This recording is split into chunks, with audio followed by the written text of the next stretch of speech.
You're listening to the Media Man Dan Podcast. Promoting people with passion all over the globe. Interviews every weekend. Album reactions every month. This is your host, Media Man Dan. Let's rock! When will you see that you left me tragically? And will it show that it's sad to see you go? I'm gonna leave this town without you. I'll leave this town without you. I'm gonna leave this town without you and all your friends.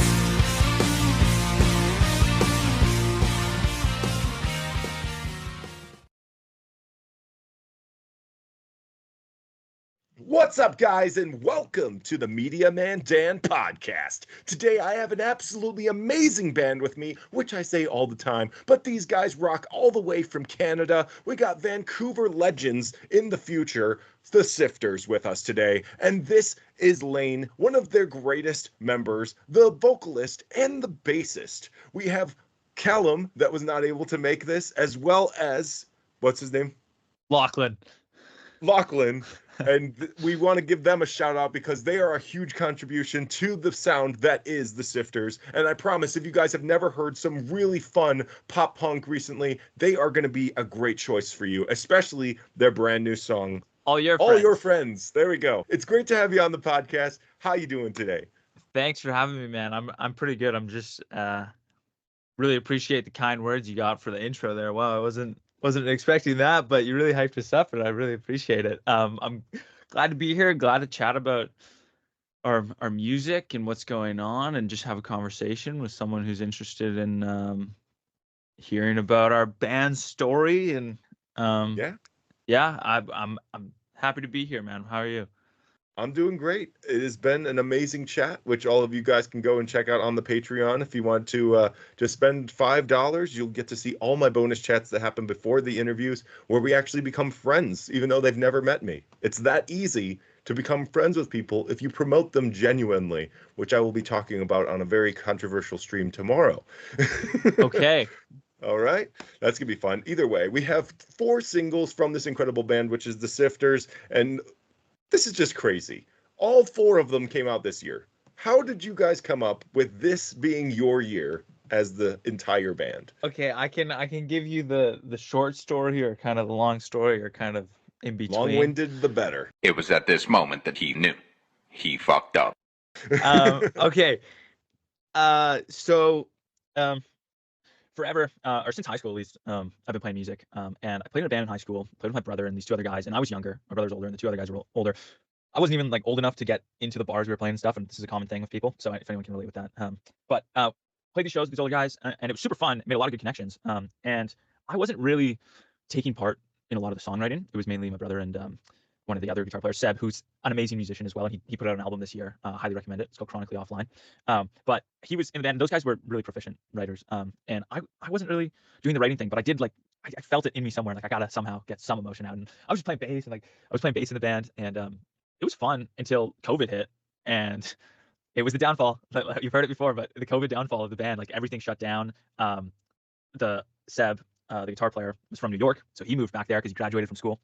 Our drummer was back and forth as well, and yeah, so we dismembered as a band, and that was unfortunate, but it kind of sparked a flame inside me, and I'd written a couple of songs, and we performed, like out of a set list of maybe 12 songs or something, I would sing maybe 1 or 2, and that's also too, I was saying to Dan before, I'm a huge Beatles fan, and I resonate a lot with George Harrison, because I love him, but he, similar thing at the start, wasn't really writing as many songs, but he had just so much emotion, and he had something to get out, and I kind of felt the same way. It really resonated with me. So, but yeah, band broke up, and so I was starting to write a little bit, write some songs, but I didn't really have anything to record them on or anyone to play with. So I just kind of kept them in my notes, like just whatever, maybe in the future. And then I joined another band called Farhaven. Those guys are awesome too. Love those guys. Check out their music. They're super sweet guys. Joined Farhaven, played bass for them. That was about last year. Played a couple shows with them, and it was good, and it was great. But again, I wasn't, my emotion. I feel like I had something to say, Yeah. And we were playing the two guitar players were the ones writing the songs. And they were great songs, but I just felt like I had to say something, and I felt like I had to have a voice to be heard. And so I left Farhaven to kind of focus on my own stuff. No band, nothing recorded. I just left the band, trying to focus on my own thing. And I was like, okay, well, I have these songs kind of stockpiled. Like I've just been gradually writing more and more songs into my notes. I'm gonna record them, and didn't even do the studio thing. I record them in my room, and like I've got to the point where I have better gear now, and even like you can tell with the production of my songs, it gradually gets better. But I was like, I'm just gonna record them in my room and whatever. I don't even have a name. I'm just gonna record these songs because I think they're awesome and they're super fun, and I want people to hear them, and I think people will like them. So I did that. Ended up recording them. Recording a bunch of songs, super fun. And I was using like the MIDI drums and stuff, but it wasn't like bringing enough energy to the songs.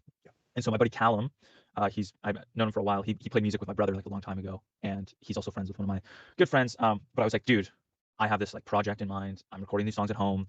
I would love for you to play the drums on them. I think you could really bring the energy. And he was super keen right away. He heard the songs and he was like, "Whoa, these are super fun." And I was like, "Oh yeah, you think so?" And he was like, "Yeah, dude, like I'd love to play some drums on these." And so we actually went into a studio for just like a quick session, like the cheapest thing I could afford. And we were just like, I was like, okay, we just need to cut drums for 3 songs. Like we'll do it in like 2 hours or whatever, like 3 hours. Like we're gonna, because like I don't have proper setup here. We did it, and I realized that I didn't really like the way the songs were sounding. Like not like it just I guess I just didn't really think of it enough going into the session, like what it would sound like with live drums. So the only one that we've released from that studio recording of the drums is our song Far Away. But everything else, I just was like, okay, fuck it. I got mics. We're going into your garage, Callum, and we're going to record drums in your garage. I don't really know what I'm doing, but we're going to do it. Mhm. And I had my buddy Nick, who's a great producer and engineer. I had him help me out a little bit with what to set up, how to set up, like levels and all that stuff. And Nick actually mixed Slow Down. I think he makes Slow Down and All Your Friends. But he helped me with the drum sound, and dude, once we got that garage drum sound, it was game over, lights out. Like I was so happy with the way the songs were sounding. Like it just had something about it. Like it was like kind of lo-fi, but like it was still clear. But like Callum was like, his energy was really coming through, and I was like, Yeah. yes, this is what I need for the songs. And so I just stockpiled these songs, and like I would just go over there and record with Callum, and I was like, it's just time. Like I got to take the leap of faith. I don't even have a band. It's just me and the drummer, because I was doing the recordings. I was playing guitar and bass, lead guitar, really like background vocals. Like I didn't even have a band. And I just recorded with Callum, and I was like, you know what? I got to release this. People got to hear it. I got something to say, and like I want people to hear my songs for once. So release the songs, or release the first one, Slow Down, which was super fun. People seemed to like it. Got some good traction. If you haven't heard it, please go take a listen. But yeah, so release that, and then released another one, and like released a couple songs, and then so how Lachlan came into the band, he was studying in Ontario. If you're Mhm. listening in the States, Ontario, different province. Um, but he was studying over there, but he was graduating. But he's in a band out there called the Kings of Queens. They're really good too. Um, but he was texting me, like, because I've known him since we played baseball together, like in early high school. Like we before I was doing like any guitar playing or anything like that, really. Um, and he texted me after Slowdown came out and was like, "Yo, dude, the song's really good." Sorry about that. Song's really good. And he was like, "I'm moving back to Vancouver because I'm graduating, and like I'm looking for guys to play with." And I was like, "Sweet," because I need a guitar player. So he moved over here, and then started playing. I started showing him the songs. He was liking the songs, and he was just nailing them. Like he just locked in Lachlan is what it is, man. But he just picked him up instantly, and he's a really versatile player too. He plays a lot of metal stuff, and like he can just shred, and then he can also be kind of how we got where we are right now. Nice. All right, so let me summarize it because I have ADHD, but I still focus on everything you're saying. So Okay.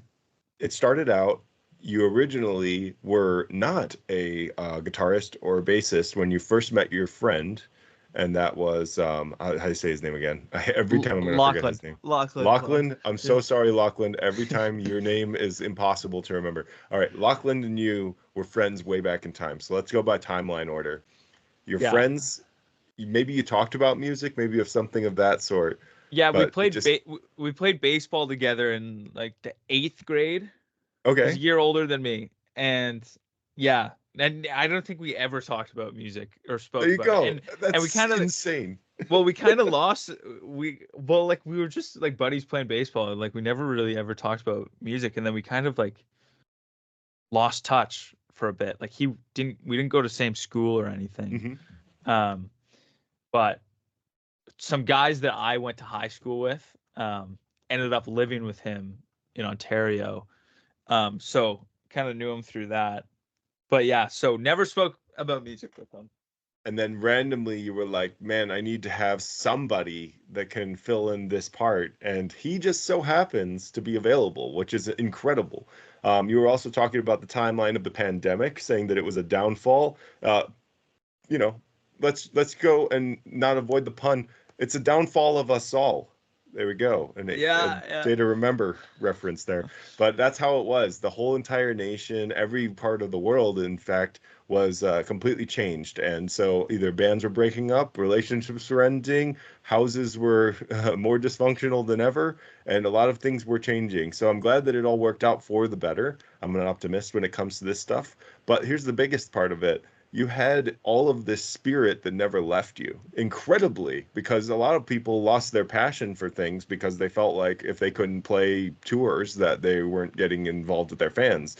And so they're going out of their way to start connecting with fans through social media and things like that. Meanwhile, you're like, let's build a band because these songs are so good that I want somebody to put this together for me. And so your friend that is awesome, and Callum, big shout out to him for being there for you and supporting you before you guys had Lachlan. Lachlan. I was like, I know the name. I know it's going to be an inside joke for this whole chat. So Lachlan joins in, and then you guys create the band called the Sifters. How did you guys come up with the name? So the name was something that I came up with. I don't know if it was like I don't think Callum or Lachlan had any say in it. I just kind of chose it and did it. But I really like the band names. Yes. I wanted a the something. Because I feel like that's kind of fallen off. Like the bands I was naming earlier that I like Neck Deep, White Reaper, like bands that I like Blink and Green Day. Like no, it's not the. And I was like, I wanted a the. Yeah. And I couldn't think of anything. I couldn't think. I don't know what to do. But I wanted something kind of like the Strokes, but I kind of wanted my own thing. And I'd mentioned too, I'm a big Oasis fan too. And in their song Shaker Maker, there's like a line, Mr. Sifter sold me songs when I was just 16, I think. I don't know. Or 15 or something, some age. I don't know. But I don't know. It's the record store in Manchester that the Oasis guys got a lot of their music from and got a lot of influence from buying songs there and stuff. I was like, Mr. Sifter. And some of that line was like in my head, and I was like, the Sifters. And I was like, that's pretty cool, actually. You didn't think about doing Mr. Sifter and becoming a cover band? Yeah, that would be funny. Mr. Sifter. No, that did not come to mind. But I also thought, the Sifters, because what are we gonna do? We're gonna sift our way to the top. Yeah. And in my But mind, I was like, this is the drunk slur version of Sisters. So I'm like, what's this about? yeah, yeah, exactly. It's so yeah. The Sifters. Yeah, so that's kind of how the name came about. Um, just an Oasis song lyric. I was getting so desperate. I mean, still don't even know if it's like the best band name, but I think it works, so I'm gonna The keep it. only thing that sucks is that there's another band called that. And that's the one that comes up on Spotify when you're typing it in. I'm like, why do they have this? I Why know do they it's do this? I know it's well, that was the other thing. I'm sure so many artists struggle with this. Every band name that I was kind of coming up with, there was already like 10 other bands with it on Spotify, 10 other bands. And I was like, the Sifters. Okay, there's only one other band that came out with one album in like 2007 or something. There you go. Yeah, you go for the older one. So I was like, there's only one band, and like props to those guys, but Yeah. like they didn't have like a huge following. They got nothing to prove. They're not putting anything out. It's Yeah, a it dead was like name band. It's ready for you. It yeah, makes sense. so I was like, we're gonna choose that because when people search it up, they're gonna see the latest releases. Yeah. Um, so I went with that because yeah, I had a couple other ideas for band names, but um, yeah, that was the one that stuck, and that there wasn't already 30 other bands on Spotify named that. Yeah. But we were talking about bands beforehand, and one of them happens to be the band that is right next to me here, and that is Sum 41. And you have a huge inspiration from that band. You're a real big fan of them. Was that somebody that incorporated your love for the sound that you currently make, or is it just something along the way where you're like, I want to be them? Definitely okay. So when I first picked up the bass in high school, I was like, I loved some, and I still love them. I was like, whoa, those guys are awesome, and like they look super cool, and I want to just like the Fat Lip video. And they're Yes. just like they're like jumping up and down. Like I was like, I want to do that, man. Like that looks so fucking fun. So yeah, I mean, yeah, those guys, huge inspiration, and like I was saying, like you got bands like Blink and Green Day, big American bands, but you have Sum 41 in the same conversation, and they're from like Ajax, Ontario, like outside of Toronto, and it's like I was like, okay, if they can make it from there, like Yeah. I might be able to do this music thing too. And like it was just like it's just so awesome that a Canadian band in that genre got such success. And then they switched it up and did kind of like the metal thing, Yeah. which is cool Shock too. And was pretty freaking metal. yeah, which I mean, I'm not really a big metal guy, but I love that album. Yeah, it's a great album. It's a like hard punk. That's what I consider it. It's like hard rock mixed with punk. It's actually this specific concert, which is called Snake Bombs and Happy Ending or Sake Bombs and Happy Endings live in Tokyo.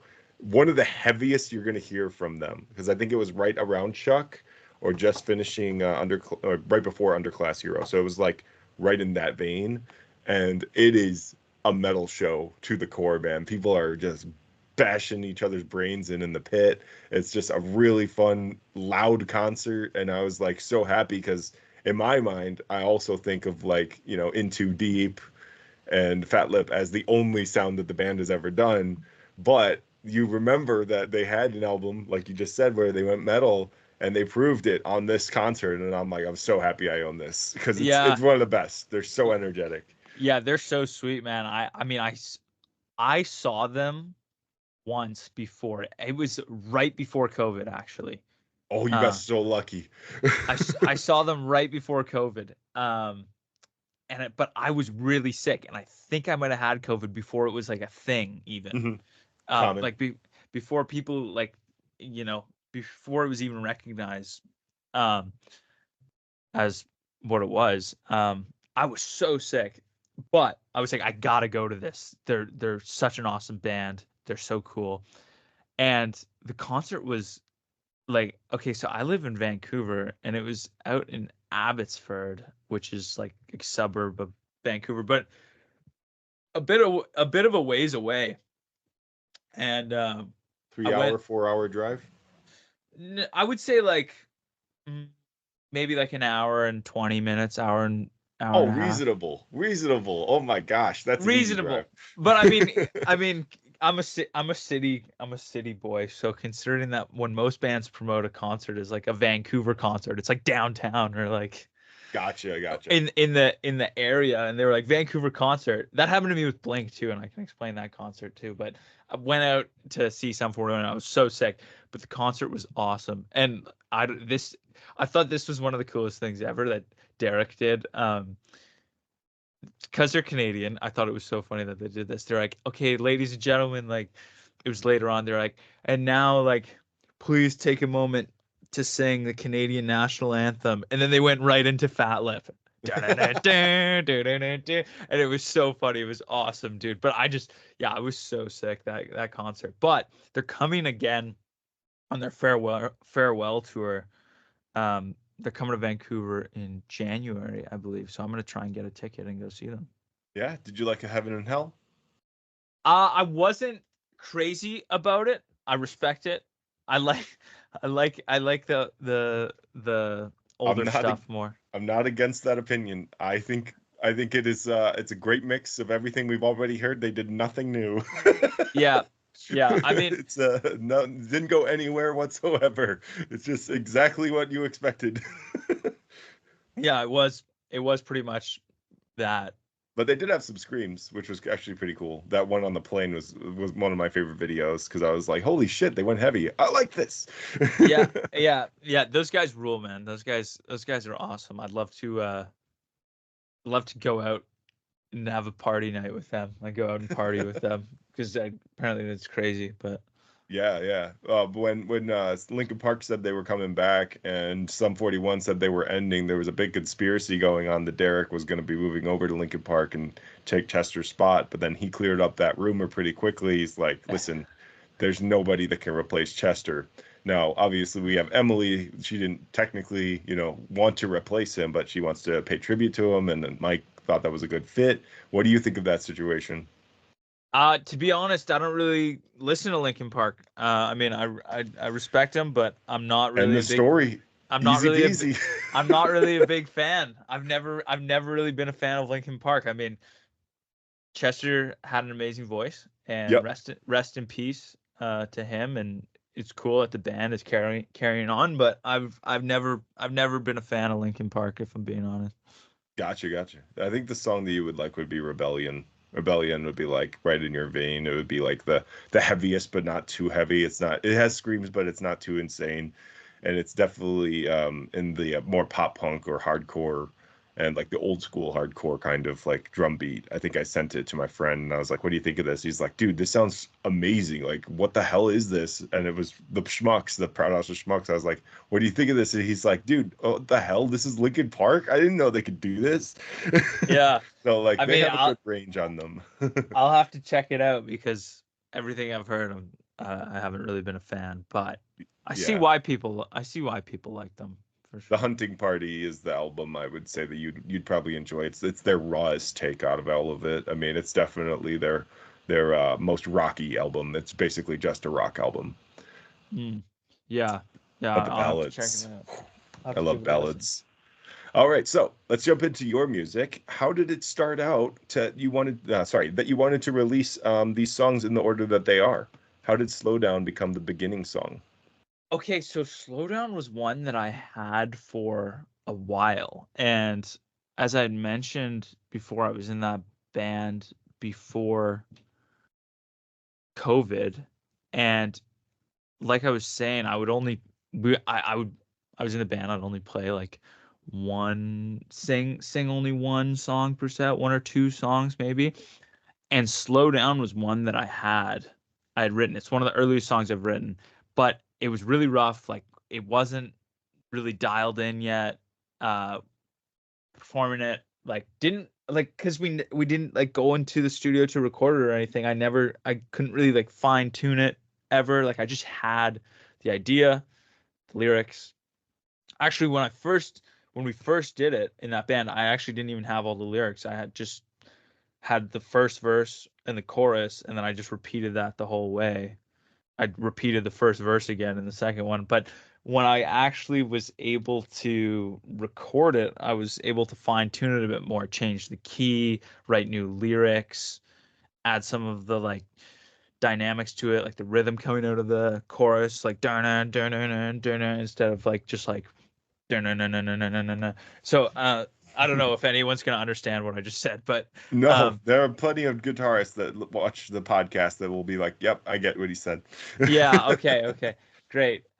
But yes, slow down. Yeah, one that I had for a while, and like I had said, when I joined forces with Callum, we went to the studio to record some drums, and slow down wasn't one of them. Oh, It wasn't one of them. It was these two that I haven't released, and then one of them was far away. But went to the studio, and I was with Nick. He was the one who was engineering it, helping produce the drum sound. And we tracked those drums, and I like didn't really like the two songs for multiple reasons. The two other ones besides Far Away. But it wasn't until after that, I think it was after that session, that I sent a demo of Slowdown to Nick. And he was like, okay, what the hell, man? Like, why didn't we do drums for this one? Like, what, like this is the best one out of those three, and or four, I guess. yeah. Out of anything he showed me, I was like, really? You think so? Like, this was just like, whatever. But he was like, I remember he was like, yeah, this is a good one. Like, you should do live drums on this one. Yep. And so I was like, I can't afford to go back into the studio, like I was saying. So joined forces with Callum, and we tracked drums for that. And then I sent it to Nick to be mixed. He mixed it. He did amazing. Yeah, he did a really good job. He's really good. He mixed it, and that's how it came out. It was, I guess, yeah, being one of the older songs, I guess it had time to brew a little, Like it was Definitely. The idea was really good, and I'm sure a lot of people can relate to me with this, people who are songwriters or creative people, artists or whatever. Like, you have an idea, and it's such a strong idea, and you're just like, how do I execute this? And the answer is you just try. You just do it. Yeah, You just do it. try. And Let's do it. that's what I did. I was like, I'm just gonna record in my room. I barely have any equipment. When I'm gonna do it, I'm gonna do the guitars. I'm gonna sing. I don't need a guitar player right now. Like, I hadn't connected with Lachlan yet. And I was like, we're just gonna do it. Just do. I would say, but I'm literally going to probably throw the Shia LaBeouf saying "Just do it" in there. I hope so. Just do it. Yeah, I mean, he was onto something for sure. I think that was scripted. He was just like performing something, but the way that he sounded so motivational. Yeah, I gotta put it up on my wall now for every time I'm recording. Poster. Every time I'm get recording. the cat poster. Just do it. Yeah.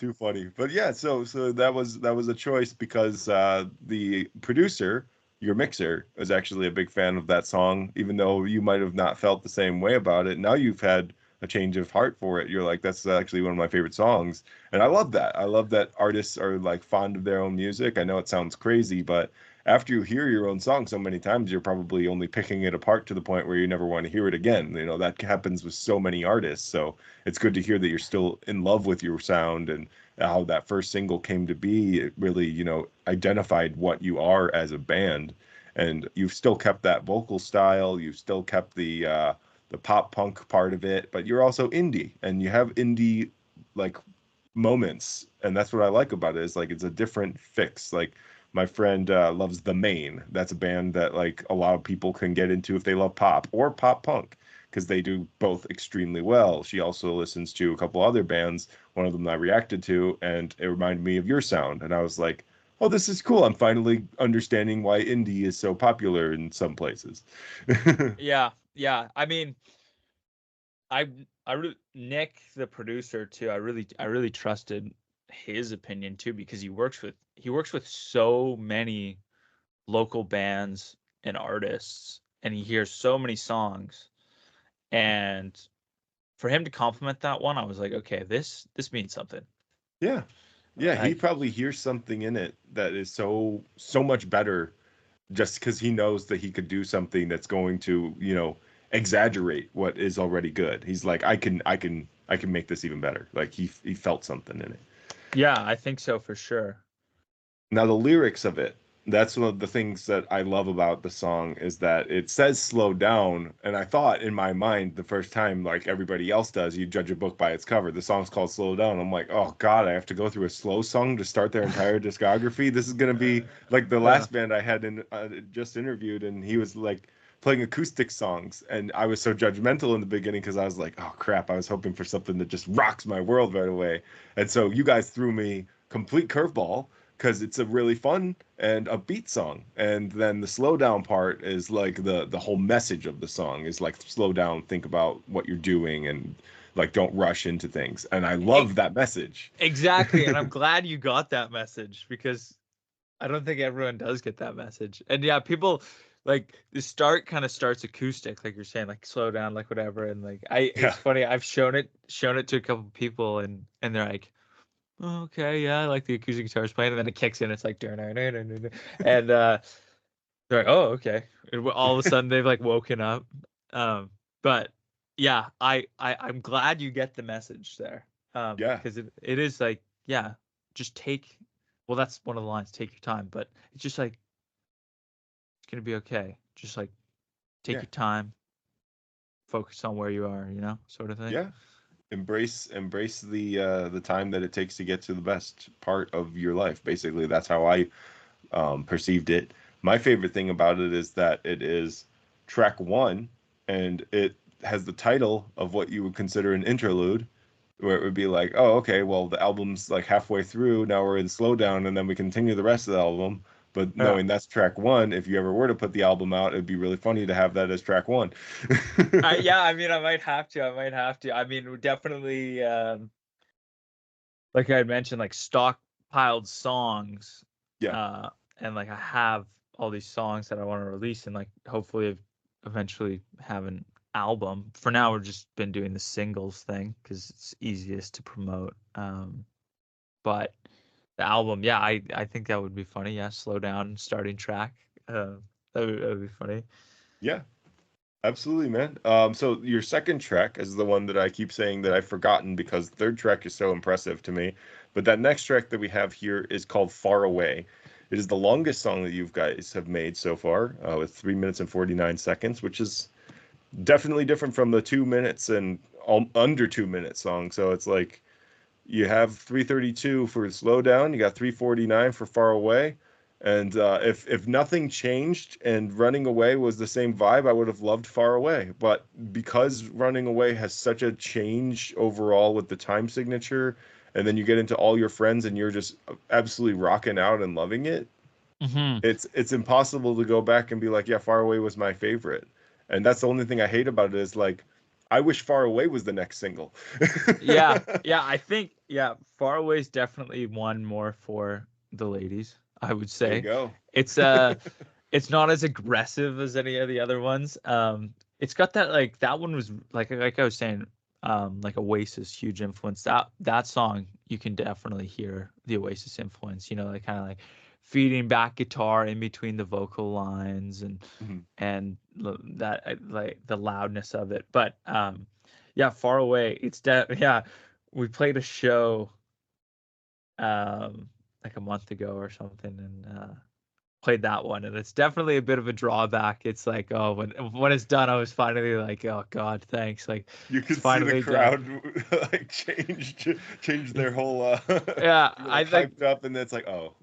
yeah, like everyone's hyped up. We just did like Running Away or something. I don't know. We might need to curate the set list better, but it was, yeah. And then that one, it's like, finally, I'm like, sing the last chorus, and I'm like, oh God, thank God this is I over. Like, promise it's not you guys. And I'll tell you this, as a metalhead, you should try to go to at least one metal concert and go to a lineup of just metalcore where it's scream, scream, scream. and have one band that sings. When the band that sings comes out, everyone stops moving. Like Yeah, I know. there's Yeah, so it's much hype, and they were having a great time. The guy starts singing, and they're like, "Oh, bathroom break, bathroom break." yeah. Oh, that's so bad. That's the worst, man. And it was for the band that I went there for. It was not too far from my house. They were called Seraphim, and they're amazing. But nobody wanted that because they got metalcore, deathcore, and then straight into melodic. Yeah, I mean, you gotta choose your like who you're playing with on the bill for sure. You gotta Oh choose them yeah. wisely. Well, they And go heavy too. It's just that their first song is a very ballad like song, and the way that the crowd reacted, I was like, "Why do you guys hate good music? What's wrong with you?" yeah, I know. So it's like I mean, some people will rock out, and I think some people are just so drunk and wasted that they're just like they just want to get hyped, man. I get it. Truly, Like they yeah. just want to get hyped. Like I mean, yeah, even I was at the Neck Deep concert and like they were playing like hype stuff. I was in the pit and like bouncing around, and then they ended the show with like one of their slower songs, and I was like, all right, it might be time to leave a little early, beat the traffic, whatever. Or, yeah, just get out of here while we still can. But yeah, you gotta, yeah, I get it though. Some people like singing along to slower songs, which is fine.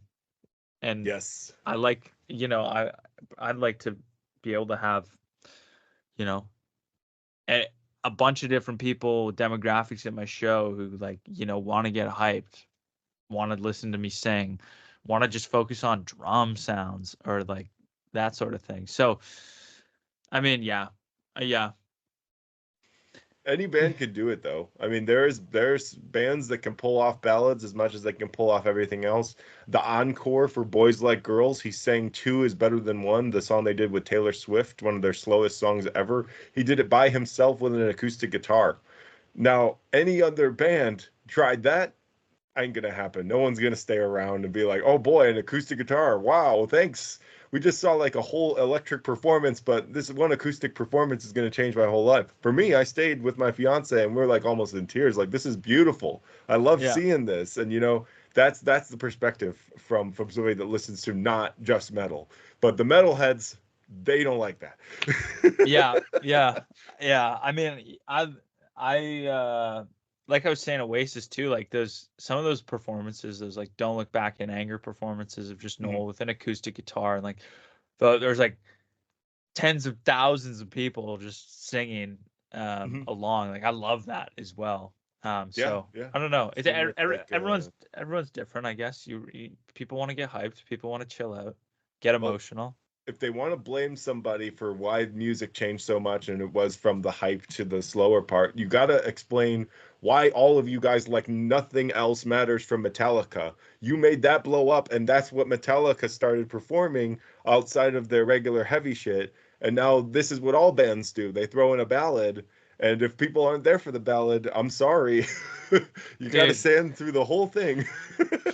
have you seen that clip of them doing the cover of Prince "When Doves Cry," the Metallica? Yes.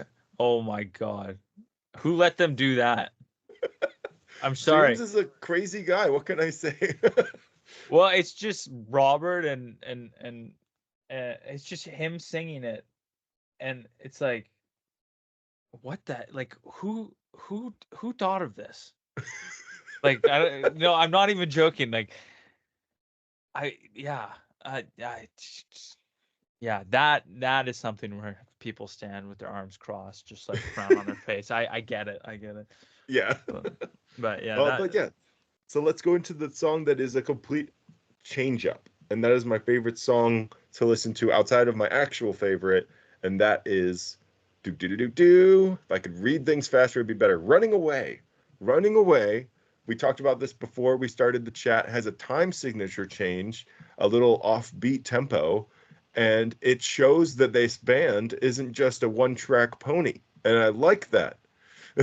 yeah, I appreciate it. I hope we're not a one-track pony. Sorry, We yeah, one trick pony. one. As soon as I said it, I was like, that's not right. I'm gonna use that the one-track pony. That's gonna be like our. That's gonna be our next song, I think. But um, Yeah, that song. I had mentioned it before, but um, at its core, it's like so simple. It's just like chorus, and then there's like a pre-chorus. Or Mhm. no, I guess it's like a different sort of thing.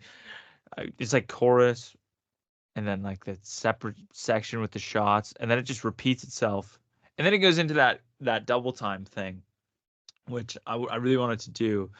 Um, and I wanted to make a whole song like that, but you hear some pop punk songs and they just get kind of like boring with that the whole time.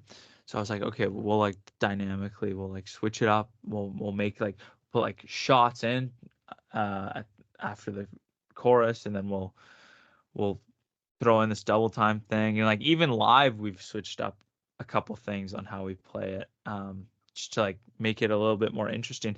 But that song, it's so interesting where influences come and all that. I saw some guy talk about how a lot of the Beatles songs, and I'm a huge Beatles fan, but a lot of them don't follow um, the traditional like song structure with like like verse, chorus, bridge, chorus, end, or something along those lines. Yeah. And I was like, yeah, I mean, I've definitely like subconsciously noticed that before with Beatles songs, and I was listening to the Beatles songs, and I was like, okay, yeah, I gotta do this for a song. And I had that chorus of like, I'm thinking about running away, and I was like, okay, I gotta make a verse to go before this, and I need to make a second verse.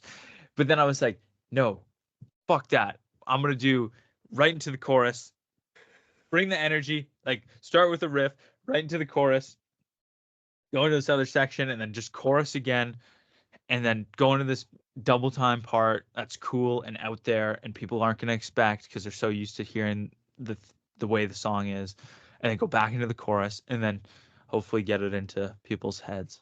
Yeah, yeah. I really like that you did that. It's funny though that you said the structure from the Beatles itself, themselves. They yeah would try to avoid the traditional way. However, the shirt and the album Yeah, yeah, does this one. follow that exact way. Yeah, this one does. This one does. That's the only exception apparently. Yeah, And it's one of think the about it, I'm like Yellow Submarine, a couple other big ones. All the hits actually are the ones that follow the traditional because traditional is like the way that they get promoted. Like that's they know, much like Mozart, the master of classical music. You have to play to the fans as much as you have to play for yourself. But the ones Mhm. you play for yourself, nobody cares about until much later in time. Yeah.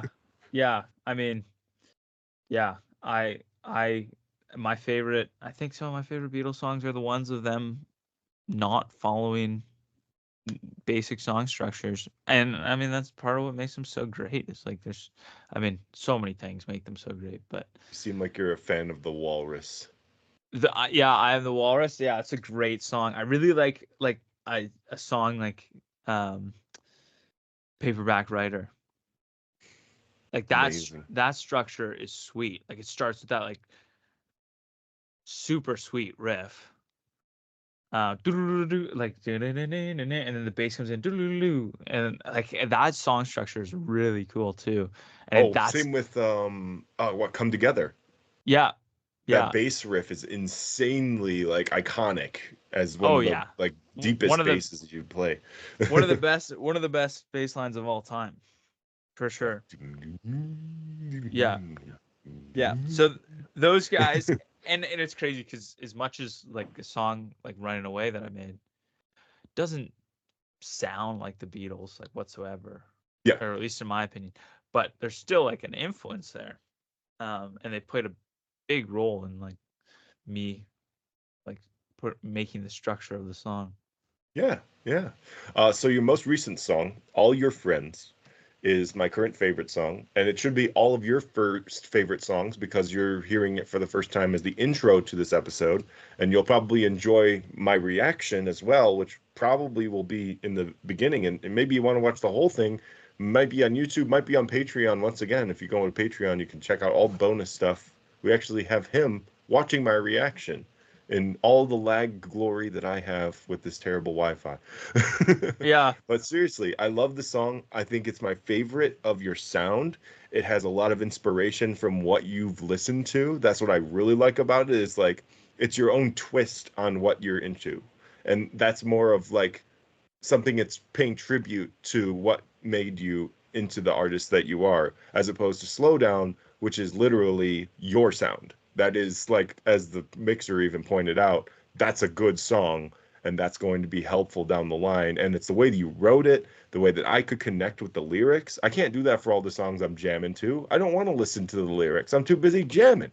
Like, that's the Yeah. thing, is like Slow Down made me think. I got to listen to it at least 6 times, and I was like, yeah, this is a good song. This is a really well made song. You got droning vocals, which was the only thing where I was like, I don't know if I can go with that. But I was like, he's not doing anything I haven't heard before, where it's just going on and on and on, and it's not like industrial, so I can handle it. Yeah, I mean, I appreciate it, man. I really do. Yeah, the droning vocals. I mean, like I said, a lot of pop punk stuff, but Yep. even like you think like, yeah, like Tom's voice from Blink and stuff like that, and like all those guys, but also too like Liam Gallagher's voice, like how Yes. he gets that kind of like nasally Hmm. sound. I really like that, and like I wanted to get something like that. I mean, he's such a cool dude, and I wanted to you know, get a sound like that. But it's also just the way I sing naturally. Good. So That's good to hear, because some people do a gimmick to their yeah, voice. yeah. They're I like, mean, oh, I've heard Tom the whole time, so I'm going to sound exactly like Tom. It's like, don't do that.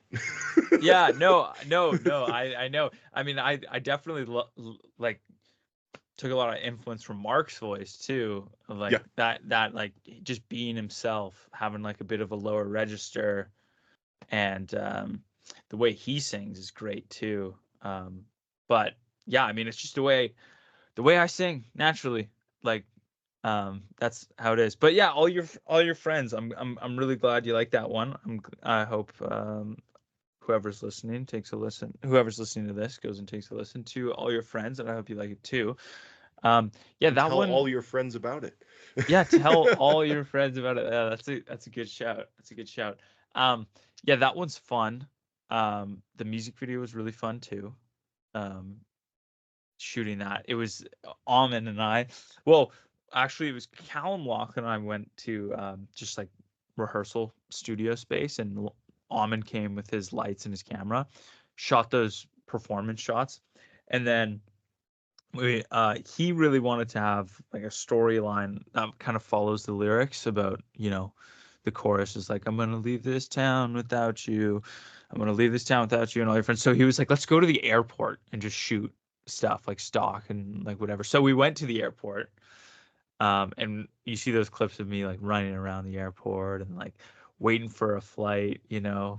Yeah. um And you got your uh, L train and all of that too, which is like, it just instantly gives you the impression that either someone's coming or going. Like, that is an artistic way of looking at it.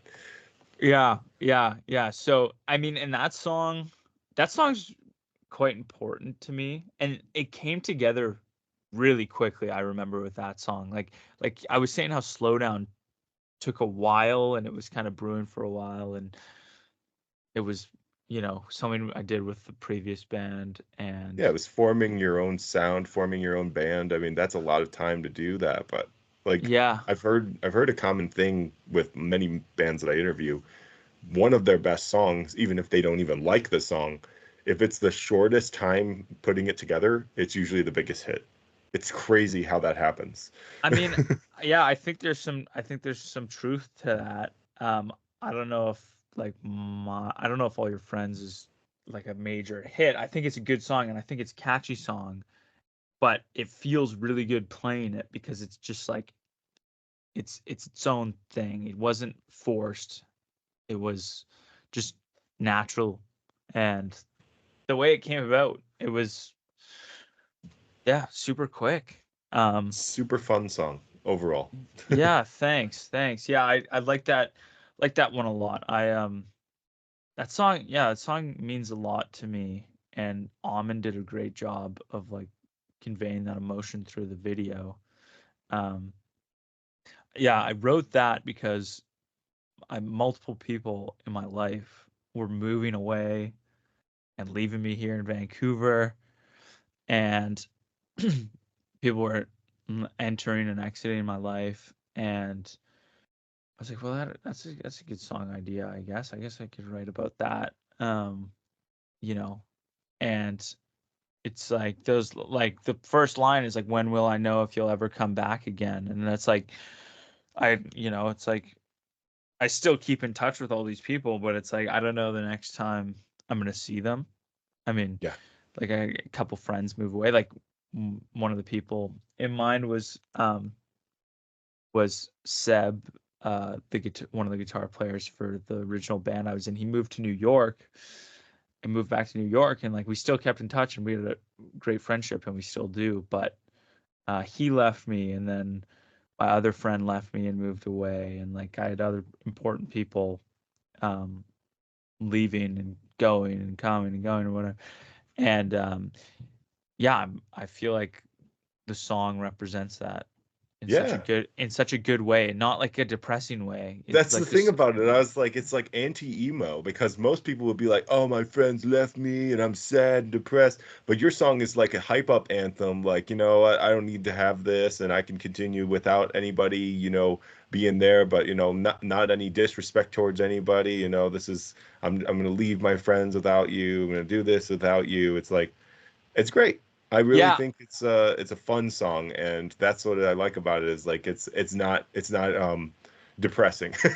yeah, yeah. It's not depressing, and I thought it was really funny that I threw into um like the line is like, I'm gonna leave this town without you, and that's like the classic like pop punk trope, like I hate this town. I hate, or like, like there's like a million pop punk songs where it's like, this town sucks, or like, we could leave this town, like whatever. Like play any pop punk song, and I'm sure like there's some sort of reference to like hating their town, or like, get me out of here. And all So my friends don't give a uh, fuck. Yeah.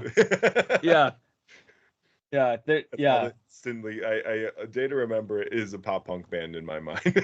yeah, yeah, yeah. There's so many references to that thing. I saw a YouTube video of this guy made a compilation of like all the pop punk songs where they talk about like leaving towns, and it's like just little snippets, but the video's like 5 minutes long or something. Just like it's so many songs talking about it. So I thought that was kind of like, I kept that in mind when I was writing that I thought it would be funny to put that in there. Yeah. So I was saying that this song is like a culmination of like your sounds that you've listened to basically all your life. It's adding, still has some indie flavor, but there's a lot more rocky riffs to it. It's got a lot more punk style to it than the other songs that have a little bit more softer, poppier type of, lines with guitar and vocals. This one reminded me so much of Sunrise Skater Kids.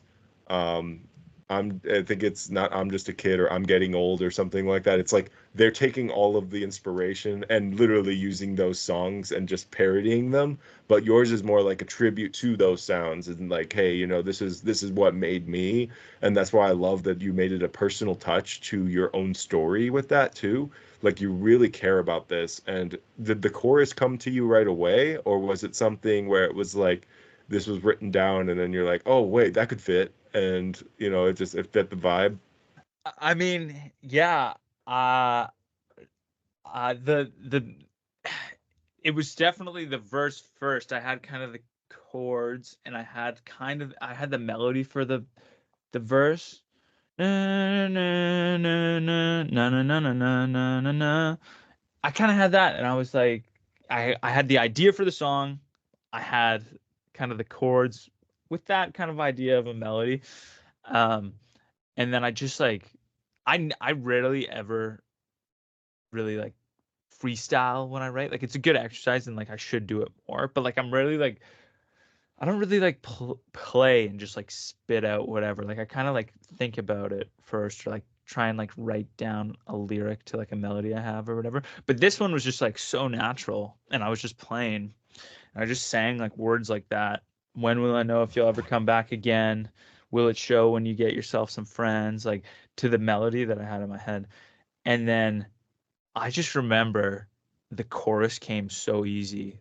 Like, I don't I don't think I've ever written a song that's coming together that easy before, or that quick. It was just like, boom, I'm gonna leave this town without you. Like, just I got the point across, straight to the point. Yeah. I'm gonna leave this town without you and all your friends. So, and And that, still, the way you make it sounds so depressing. But that's the thing about it, is like the way the song sounds doesn't match that at all. The energy is completely different. yeah, yeah. If you're listening right now, you haven't heard the song. You're like, damn, Check that is so sad. Sorry, bro.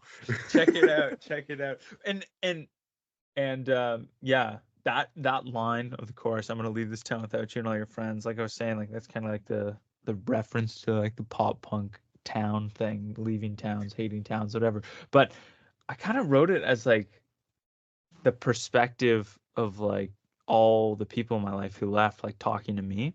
Yeah, Like kind I of, noticed that. It is that yeah, opposite. yeah. The verse is me talking to everyone who's left, and then the chorus is more Them from talking to you. them talking to me. Exactly.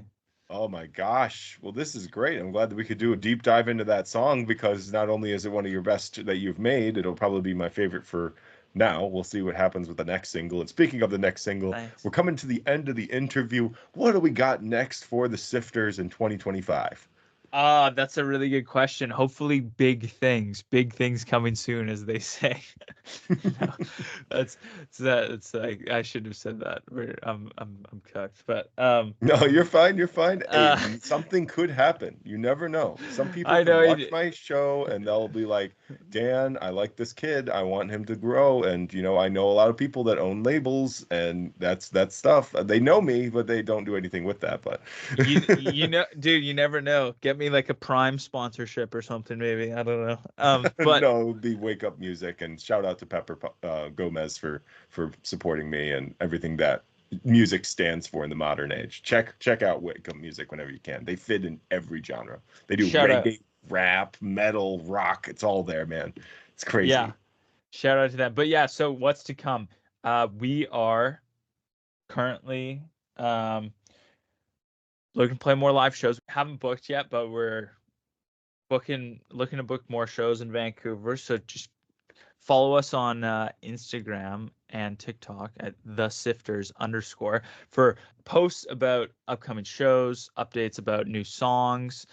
If you want to see what we look like, if you want to see what Lachlan and Callum look like, go on the Instagram. And if you're just listening and you're not watching this video, if you want to see what I look like, you can go on there as well and take a look. But yeah, we're just continuing to. I'm trying to be consistent with writing songs and recording songs, so we have a bit of a backlog to release. Like I was saying, I'd like to put out a project in the next year. For now, we're just continuing to put out singles, but yeah. So check us out on Spotify. We're on Spotify, Apple Music, wherever you get your music. But check out our social media for sure, because that's where you're gonna find updates on new songs coming out, when we're gonna play shows, photos of us, cool, funny things. We like to have a bit of humor as well. But yeah, just music videos too. Working with Almond too for newer music videos, even for older songs. So Yeah. if you like the older songs, maybe you'll see something come out of it, like a video, in the next little bit. But yeah, just trying to be consistent. I mean, obviously we're like just working hard and we want to be successful. But I mean, what does that look like? It's just about being consistent, working hard, playing shows, and just putting music out there for people. Yeah. And connecting with people. I mean, doing stuff like this is great, and I can't thank you enough for having me on here. And I thanks to anyone who listened. And yeah, check out our songs on Spotify if you like. If you like me as a guy on this interview, great. Probably like our music. But yeah, thanks so much, Dan. And he's the media man. for a reason. Appreciate you, man. And yeah, no, I'm happy that you were able to join me for this. I'm happy that Euphania reached out to me to let me know that you guys existed and that you wanted to have a shot to be able to tell your story and, just share the love for independent music and, Canadian area, especially Vancouver. There's a lot of Van City that is not touched in America, and I'll keep finding more and more and keep promoting them. The guy I talked about in the beginning with all the controversial stuff is Eddie Lamb Music. He was a big contributor to Euphonia's first single, I believe. And, there's just a lot of good songwriters in your area that deserve to have so much respect. And so when you disrespect those people, I come for you. Yeah, no disrespecting the Canadians, man. Please. Yeah. But they might be nice, but we can still stand up and protect them from absolute crazy haters. Yeah. But yeah, there's a lot of good stuff happening in Vancouver right now. A lot of venues, newer venues popping up. A lot of great new bands. Just amazing songwriters and I find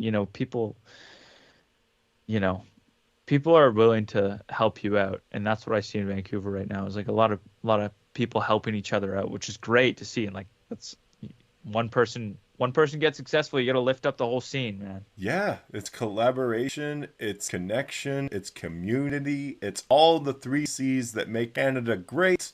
There you go. See how I did that? That was incredible. All right, guys. If you enjoyed this chat and you enjoy this band and you enjoy this dude, Lane, thank you so much again for joining me. This was an absolutely awesome chat. I knew it would be. I'm glad that you're yourself. This is the first interview ever? First interview. Woo!